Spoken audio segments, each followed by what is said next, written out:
This is the I Read Comic Books podcast, here for a very special minisode. I am Mike Rapin, and with me today is Kait Lamphere. Hi. Kait, I'm very excited because today we are talking about what I think might be one of my favorite Marvel books ever. This is Rogue and Gambit by Kelly Thompson and Pere Perez. I guess before we get into this, I'm just going to say full spoilers for Rogue and Gambit. If you haven't read it, press pause, go read that 5-issue miniseries, come back, and you too can also enjoy all of the love between these two comic book characters. And, you know, I guess, Kait, I'm going to pass this over to you. You wrote a very nice summary just to talk about this book. So if you want to go ahead with that, then we can dive right into discussion about this. Yeah. So in this book, Rogue keeps rejecting the advances of Gambit, but they clearly have some kind of history. Kitty Pryde, who is currently the director of the X-Men, sends them to a couples retreat where mutants keep disappearing. And all of their history gets laid on the table during a counseling session, but they keep forgetting things. They keep forgetting why they're mad at one another. And it turns out a power and memory absorbing mutant is doing evil and creating golems with mutant powers, including copies of Rogue and Gambit. So they have to fight those copies to get their powers back. And then Rogue absorbs a whole bunch of powers from all the other mutants that have disappeared and who are currently in a mental health ward in town. And she becomes this ultra super mutant rogue with horns and wings. And then she finally gives all of those other people back their powers with their consent. I love this. I love that you... So, Kait, you just for folks that are listening at home, you're not a big X-Men reader, right? No.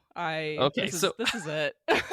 Okay, so I guess going into this book without any kind of context is a little strange, because the world as we know it when it comes to X-Men in the year 2021 is very, very, very different than what it was in 2018, where the X-Men were kind of just up in the air and there were just gems like this book that were coming out.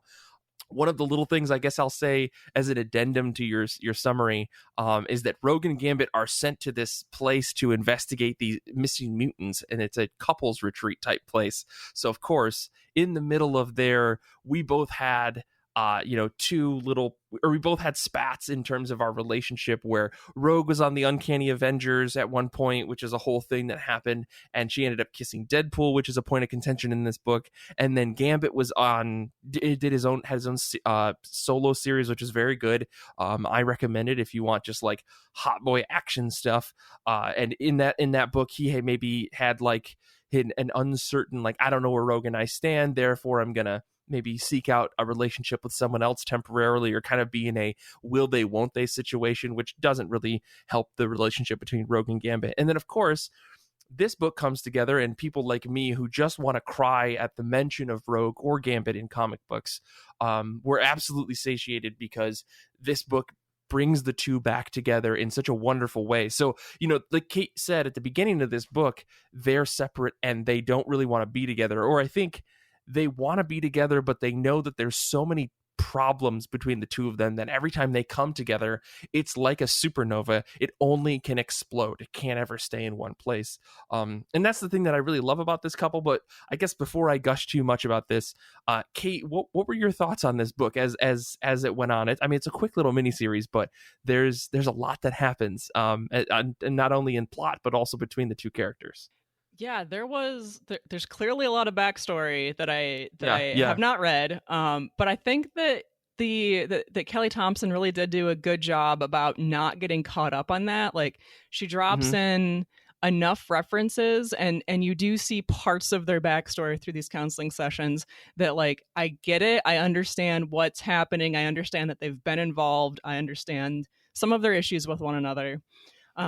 But I do like that, the story is just Rogue and Gambit figuring their shit out. Yeah. Who'd have thought that a superhero book could just be about, the relationship of two X-Men characters? Because I feel like the actual story of them investigating these missing mutants is such a sideline to the actual them trying to figure out their relationship shit. I love it. Yeah. Well, I guess, to get into that, what did you like about this book, or what did you dislike about this book? What are your your ups and downs here? I gotta know, because I could gush all day about this book. So I like their banter really a lot. And I really enjoyed the ultra mutant rogue at the end. She's got like wings and horns, and she's got all of these. I assume that she has like 100 different powers because of all the people that are in this ward at the hospital. And she's just like very cool. And they just go to the hospital and go and give these powers back, and I'm like, but you look so cool. Yeah. And I think that my least favorite part, I'm stealing some of your notes. You said that the bad guy feels kind of contrived. Like, this was definitely written as a way for Rogue and Gambit to confront their history and lay it on the table, give readers kind of the backstory, do exactly what it did, basically. But it does feel like, why is this villain doing this? What is their ultimate goal? Is there one, or are they just like messing around, hurting people? Yeah. I mean, so the villain in this is a character who I believe is called Lash, right? I think you're correct, yeah. Either way, there's a villain, and they can steal other people's powers, sort of, not in the same way that Rogue does, because Rogue gains people's powers by touching them. And you know, the long history, if you've seen the X-Men movies, if you've ever read any other X-Men comics that feature Rogue, is she never wants to touch anybody, because when she was younger, as her powers were developing, you know, she kissed a boy and she literally put him in a coma as she sucked out his life essence, but she didn't have any control over it. And over the years, Rogue has had control over her powers and she's lost it. And I think right now in the story where this Rogue and Gambit book begins, she's not certain where her powers stand, because she used to have control over them and then she lost it. And, you know, as the story goes on, I thought it was really interesting that as Rogue and Gambit are getting closer and closer together, and they realize, like, fuck it, let's kiss, let's make out, let's have sex, you know, the closer and closer they get, like, Rogue's powers becomes less and less because she's getting drained. But it's a beautiful, like, message that Kelly Thompson almost is trying to send in this book, that, like, no, their relationship's growing, therefore she has more control over her powers. And they don't seem to question it, because in the story, as you're watching or as you're reading through it, you realize they're missing bits and pieces. Issues end in the middle of conflict, and then the next issue they pick up as if nothing had happened. And I thought that was a really clever bit on Thompson's part to you know, combine this growing relationship with the lessening of their powers, to make it seem like, if you're reading this plainly and not looking into it, like, oh, this is just their relationship getting a little bit better. And they keep researching things because they know they're there for a reason, but they never seem to be able to figure it out, or they keep, you know, moving forward a couple of steps only to get moved back to square one because their minds get erased or something happens in the last minute. But yeah, like, the villain is very contrived, because why would, if you knew who Rogue and Gambit were and you knew why they were there, why wouldn't you just go full out maximum, like, I'm just gonna mess them up completely? I don't know, maybe that's just me trying to add real life logic to a comic book. Yeah. But I don't know. I did really enjoy the juxtaposition of the bad guy having a similar power to Rogue, and one of her issues is what her powers can do. And I don't think that was really explored as much of it as it could have been, but you do see the bad guy using their powers for evil, and then Rogue trying to use her powers for good and not hurt anybody. And I think if you step back a little bit, it kind of, in theory, would contextualize for Rogue that, like, yeah, she has a potentially dangerous power, but she knows what it is. She's trying to control it. She's trying not to hurt people. She's not a villain. And I think that's from just reading this one volume, I think that's important for her to understand about herself. Yeah, and I mean, as someone, you know, again, you said this is like the only real Rogue and Gambit book you've read. You know, Rogue's history is extremely littered with, like, moments of where she was the villain, she didn't know what to do. I believe Rogue was introduced as a villain who eventually became one of the X-Men. You know, and her mother is Mystique, or her adoptive mother is Mystique, and you know, so she's got a very, like, strange past. But, you know, Rogue's been around for forever, and even in this book, like, this isn't the first time we've seen Rogue try to absorb a zillion powers at once. She usually finds it overwhelming. I think she even mentions that in this book, that she usually finds the feeling overwhelming and stuff. You know, taking in so much trauma. I mean, this is a core focus of another story that Rogue was in, where she was the leader of an X-Men team, and she absorbed like 1 million or 1 billion minds or something like that, as this entity was crashing into Earth, and she had to kind of deal with that for a long time.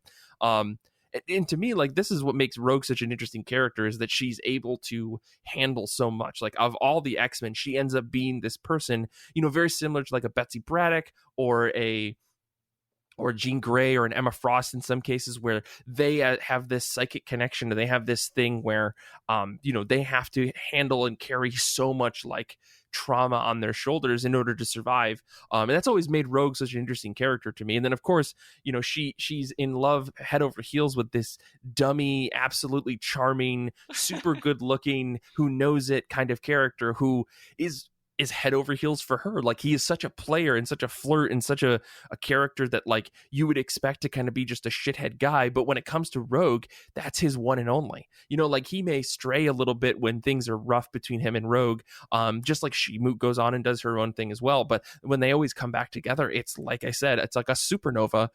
It's just unfortunate that they can't ever stay together until this book, which is why I loved it so much, because I feel like this was Kelly Thompson taking the Rogue and Gambit couple as a thing that's been back and forth on and off for many, many years, and finally putting the stamp on it and saying like, nah, I think they're going to be together for a little bit, and we're going to figure out how to make that work with all the crazy continuity and all all of the problems that they've had, that we're going to work them through all their shit, and then they can finally understand each other.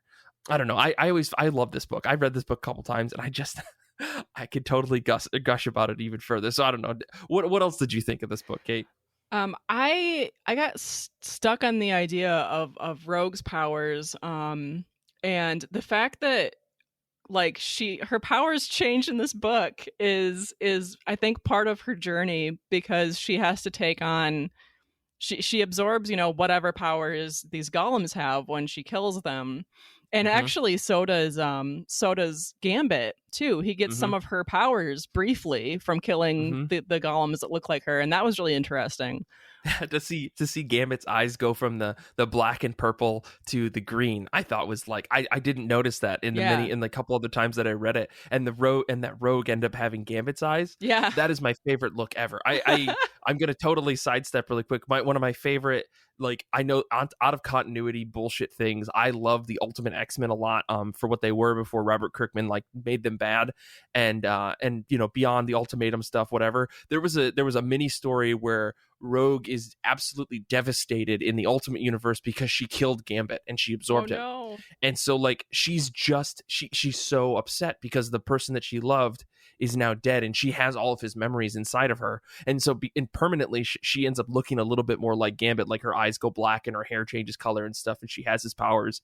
And yeah, I love that look on Rogue, because Rogue's look with the white streak and the brown hair and stuff, but then with Gambit's eyes, I'm like, it's perfect. I absolutely love it. I can't get over it. And I love the way that Pere Perez drew that for this book. Anyways, yeah, but that the fight that they had was really interesting too, like where they got to see into each other's minds and understand like how they truly felt about each other, Yeah, and I think that was important for their journey as a couple, and like, I don't know how else you would have been able to bridge this huge gap that they have and really understand one another. Not that I'm saying that there had to be golems necessarily, but to see things from one another's point of view, at least. It was a nice vehicle for them to understand each other. Yeah. I was kind of confused by the fight scenes. I feel like I always am in these big 2 books where it's very punchy. And it's just, there's so many bodies in these fight scenes, and I feel so bad about getting confused, because I know how hard they are to draw, or I imagine how hard they are to draw, and how much time it would take, and like how much effort Pere Perez put into that, I'm sure. And here I am, and I'm just like, which one is our hero and which one is our... I know. Yeah. Well, that was the funny moment about this, is that when Rogue and Gambit are fighting all the Rogue and Gambit clones, like there are a couple moments where you're like, who am I rooting for right now? Right.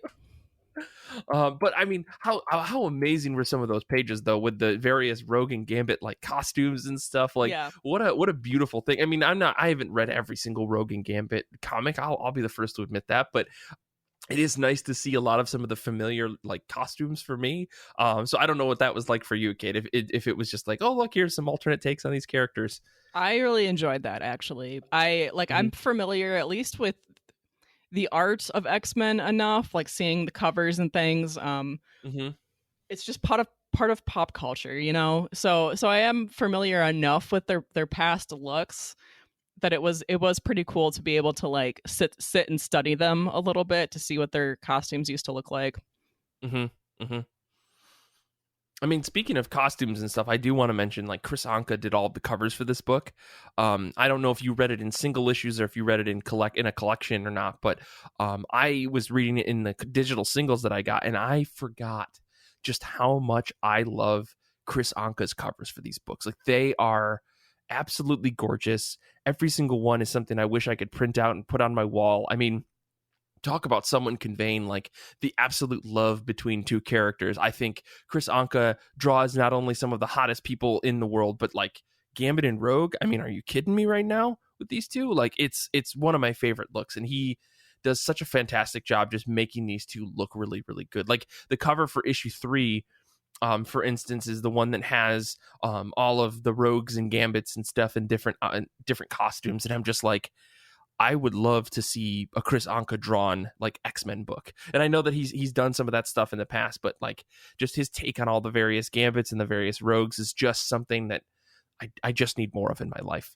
I don't know if you saw any of that. Were the covers in the version that you read? Yeah, I read the collected volume that was on Comixology, and they did have all of the different, at least 2 or 3 different covers for every issue before the next issue would start. So I did get to see some of that. Those really nice. You're right. They're very nice covers. And I mean, to talk a little bit more about the art here, I mean, Pere Perez, I can't say that I know other books that they've worked on, but, you know, looking at the way that they draw some of these characters, specifically Rogue and Gambit in some of the panels, I'm just like, these are the cutest and hottest people I've ever seen. I don't know if you took it that way, Kate, but I was just like, oh yeah, that's a good looking human right there. The art was very good, yes. I mean, I don't know.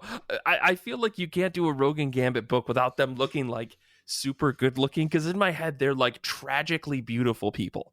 Like, they're very good looking, but they also have so much baggage and drama. You're like, wow, I don't think I could ever date you, but boy, oh boy, are you pretty. I actually have a related question for you. Sure. So I noticed some similarities between these characters while reading these books. Like, both of them, I don't know what all of Gambit's trauma is, but I'm sure that he's got some. Well, I mean, I give you a quick little rundown on that, but go ahead. So my question for you is, like, did the X-Men writers originally, like way back, whoever conceived this idea that Rogue and Gambit were going to be the one true pair of all X-Men fans, did they choose these two characters because they have so much trauma that they just kind of match, or is it because they both have accents that are so thick that they have to include it in the dialogue, or is it because they're the hottest X-Men? I mean, yes to all three, I think. I don't actually know. I mean, like, I think when Rogue and Gambit became a couple, I mean, I will say, like, this is where my history is a little bit fuzzy. My guess is it was just like, we have two very popular characters right now. Why wouldn't we match them up, right? They're both young, they're both spunky, they both have these quirks and these really interesting things. Why wouldn't we take the character who is the most charming, could get any woman that you could think of, or man for that case, and match him with the character that he can't touch? Right? Like, it's a beautiful little trope that they did, where, you know, Rogue, she's a sweetheart. She wants someone who's, you know, who's a little bit chivalrous, but at the same time, like, she stands up for herself. She's not necessarily a princess by any means, who, like, needs to be treated a certain way. But still, like, she falls head over heels for the most beautiful man in the room. I think she says that, right, in the comic. Yeah.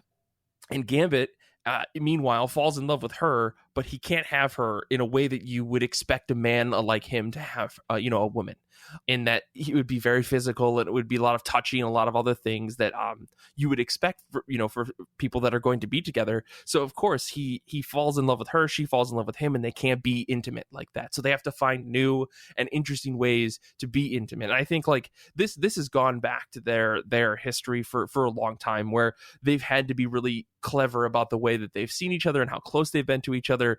And to the point where they've used psychic mediums to kind of like have mental dates and stuff like that. Oh my gosh. And it's super corny, but also like I love it. And the fact that there is like enough of this relationship here, like I eat it up. I lap it up like it's milk. I mean, it's amazing to me. And their back and forth has always been good. And I don't know where I've made this solidified decision in my head, like this is the one true pairing, there can never be another. But like I always feel like it's off when these characters are interacting with other people, because at this point in time, like writers aren't writing Rogue and Gambit to be like, and then they're going to go off and date somebody else. They always write the character as, I'm going to see someone else, and if I do see someone else, I'm going to bring up Gambit, or I'm going to bring up Rogue in my mind, and think about them and realize, oh boy, I can't believe, since I can't be with them, I guess I'm going to be with this person, And it's ingrained into the continuity at this point. And I'm sure some writer in the future will come down the line and break this relationship up and, do something really interesting with it. But for now, and for the last 20, 30 years, like I feel like it's been them together, and I absolutely love that. More so than Jean Grey and Scott Summers, more so than Superman and Lois. Like Rogue and Gambit is the go-to for me, and I absolutely love it. So I guess I don't know the answer to your question, but the answer that I gave is what I'm going to give. That's all I can say. So I know that you and I have talked about where these characters kind of go from here, but what would you recommend? Like me, like I enjoyed this one volume. So what else should I read? I mean, if you like this, I would definitely say, go get some context on Gambit, get some context on Rogue. There's some really good volumes of Uncanny X-Men where Rogue is the leader of a team. I think if you want to know more about her character and just more about how she is as an independent person, not as part of this pair, there's some Uncanny X-Men volumes that I can recommend. All of Gambit's solo series to me are really good. I think the latest one that he did, where the art was by Clay Mann, is probably one of the most fun like comic books in a long time. Again, I've got a huge bias for Gambit and Rogue at this point, but I think that run was really fun. There's some kind of rough stuff. You can tell that Clay Mann definitely wanted to do like a Ninjak book, but then ended up doing Gambit. And then when he went over and did Ninjak, it looked like he wanted to do a Gambit book. So like, whatever. And Clay Mann as a creator is kind of problematic. Let's just get that out there. But if you wanted to read more Gambit, I would recommend that run. I would also recommend his previous runs. He was Gambit was really good in the X Factor series, but if you really want to get to the core of who Gambit is as a character, there's a run of X-Men. There's a chunk of X-Men Legacy, if I'm not mistaken, where maybe it's X-23, where Gambit and X-23 just go hang out for like a dozen issues, and you see this weird relationship between like a young girl and this kind of older like brother type character to her, and they have to figure things out because X-23 wants to be an outsider, and Gambit has always been an outsider from the X-Men because he's a thief, because he's technically the leader of the Assassins League in like the South or in New Orleans. Like he's got this really tarnished past, which has always been a problem between him and Rogue, where like he's technically supposed to be married to the queen or the leader of the Assassins Guild, but he's the leader of the Thieves Guild that was supposed to bring these two warring factions together. And then Gambit was like, nah, I love you, Belladonna, but I'm getting out of here. And then like, because he didn't want to be a thief like that anymore, but he's still a thief. Like Gambit's whole thing is to be a thief. So he's always been an outsider with the X-Men because he doesn't necessarily operate within their purview. He can't necessarily be counted on as like a go-to like army person like Wolverine or Beast or Cyclops or Nightcrawler or something that's going to like stand in line. So him going on this journey with X-23 is like a really, really interesting story, because X-23, she doesn't want to be like Laura Kinney doesn't want to be just another rank and file X-Men. She wants to branch out on her own, and she wants to discover herself and understand why she is, like, because at the time in that run, she's still trying to figure out why was she born, why was she cloned, what was the point, and what is her purpose now. And Gambit, it comes along with her on this journey of her trying to find herself, trying to like nudge her in the right direction, saying like, hey, I've been through these struggles, I've had to figure this out myself. And I think it's a really good story where you just get to see the inside of this character's brain without him just being smarmy and charming, because Laura Kinney's not going to be charmed by Gambit, right? She's just going to see him as another adult who's trying to tell her what to do. And he's like, no, I'm not going to try to do a Gambit impression, but he says, no, I actually just want to help you because I wish that someone had helped me when I was struggling with this kind of stuff. Aww. So that's a really good book. There was the X-Men book that was, I think it was a Brian Wood book, and again another problematic creator on an X-Men book. But I mean, in a hand wave thing, we don't have time to get into it. But like, there's an X-Men book that he did that had like Jubilee and Lady M or Monet, I guess, Rogue, Rachel Summers. That was a pretty decent run. Again, Rogue I think was at the forefront. And yeah, there's been a lot of really good Rogue books where she's just kind of been either a leader or like almost like a vice leader on a team. And you know, Rogue's always been a character that like shows a lot of leadership, and she's really interesting in that regard. She's not necessarily just like a flying, punching type character. She's very smart and very strategic, and she's got way more heart than anybody deserves. So yeah, I would say. And then if you're going to follow up this book, obviously I would read Mr. and Mrs. X. Spoilers for the X-Men from like 3 years ago, but Kitty Pryde goes to get married to Colossus, and then in the last moment goes, I don't actually want to do this. And everyone who shows up to the wedding goes, well, we're here. Does anybody want to get married? And Rogue and Gambit are like, yeah, let's do it. Oh my gosh. And so they get married. That was like an end of an X-Men book. They get married, and then the subsequent series that followed that up was Mr. and Mrs. X, which is a huge mystery. No one knew what it was going to be because it was such a bait and switch to have them get married. But I remember being upset for approximately 4 seconds and then so excited that there was going to be another Rogue and Gambit book. I believe Kelly Thompson wrote it as well, and it's an amazing 12-issue series about Rogue and Gambit trying to go on their honeymoon, but of course they get conscripted into an X-Men like outing. They have to go do something out in space because they decided to leave Earth, and they go out into like Shi'ar space to just celebrate, and it turns out they actually need to do a thing for the X-Men while trying to celebrate their honeymoon. I love that book as well. We were going to do it as part of this episode, but I was like, I have enough to say about Rogue and Gambit, so yeah. If we do a follow-up, we'll have to definitely talk about those two books. Absolutely. Yeah, I don't know. Okay. Any other questions? Do you want to know anything else about Rogue and Gambit? Because I've got all the knowledge in the world, it seems. I think for now I'm just going to probably read Mr. and Mrs. X and maybe some of this other Gambit stuff, and then if we do an episode 2.0 Rogue and Gambit OTP, I can ask you some more questions. Awesome. I'll do this. I didn't realize how much I had to say about this until we sat down today. So thanks for letting me blather, Kate. I appreciate it. Oh, it's great. I love your love for their love. Okay, well, that is the perfect place to end this episode. Thank you guys so much for listening. Thank you, Kate, for doing this episode with me. You can follow us on Twitter. You can follow Kate at Kate Elfier. You can follow me at Mike Rapin. And you can follow the show at IRCB Podcast on Twitter and Instagram, where we try to post semi-regularly. This episode first aired on Patreon and is possible because of our wonderful patrons. Join today for exclusive series like the IRCB Movie Club, Saga of Saga, Giant Days of Our Lives, and more. You can join at patreon.com/IRCB Podcast. And if you haven't already, please rate and review our show. We recommend 5 stars on Apple Podcasts, Stitcher, or wherever you listen to podcasts. It really helps us spread the word about IRCB. Join the IRCB Discord community to chat comics and more, and listen to our episodes live as we record at ircbpodcast.com/discord. And it would help a lot if you told a friend or two, or maybe even your local comic book shop, about the show. Infinity Shred is the best band in the universe. They do all of our music. We can't thank them enough. Zander is a really cool guy who edits this show and makes us sound fantastic. We can't thank him enough. I want to say thanks again to everyone out there listening, and thank you again, Kate, for joining me on this episode. Until next time, comics are good, and so are you.